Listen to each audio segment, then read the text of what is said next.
திருக்குறள் நிறைந்து விட்டது. முப்பாலுக்கும் உரை எழுதி முடித்திருக்கிறேன்.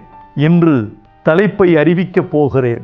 தருமரும் மணக்குடவரும் தாமத்தரும் நச்சரும் பரிதியும் பரிமேலழகரும் திருமலையரும் மல்லரும் பரிப்பெருமாளும் காளிங்கரும் பிற்காலத்தில் வ.உ. சிதம்பரனாரும் தேவநேய பாவாணரும் நாமக்கல் கவிஞரும் இன்னும் மு. வரதராசனாரும் இன்னும் முத்தமிழறிஞர் கரையரும் நாவலரும் உரை எழுதி முடித்த பிறகும் கூட திருக்குறள் மிச்சப்பட்டிருக்கிறது.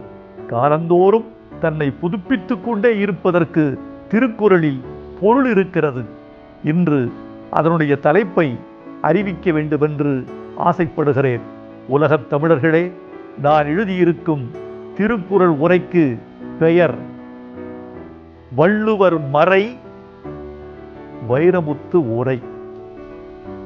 வள்ளுவர் மறை வைரமுத்து உரை. வள்ளுவர் மறை வைரமுத்து உரை.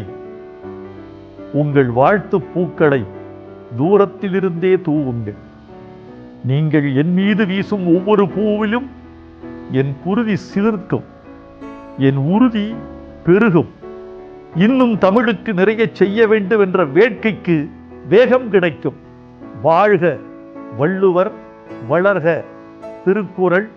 வள்ளுவர் மறை வைரமுத்து உரை.